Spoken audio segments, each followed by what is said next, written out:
Let's take a look at some improvements to the LiveTransfer functionality to SolidWorks out of DesignX. So of course here we are in DesignX taking a look at our scan data, that we have a fully feature treed solid body created on the left there, as you can see.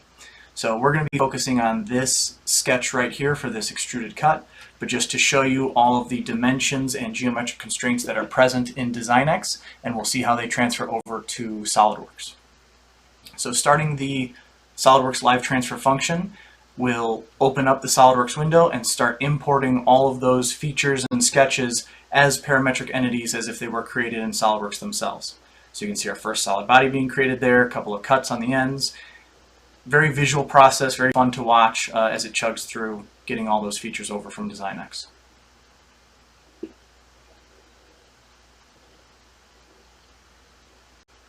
So as we can see, export succeeded, and you can see that full same feature tree off to the left that we had in DesignX, just present natively in SolidWorks. And just to show you that this is all of our dimensions and all of our geometric constraints transferred over nicely, and it's a fully editable sketch as we had in DesignX. So we'll change that from 42.5 to 41, and you can see that line just inches down a millimeter and a half, and that's exactly the function we expect. So that worked beautifully.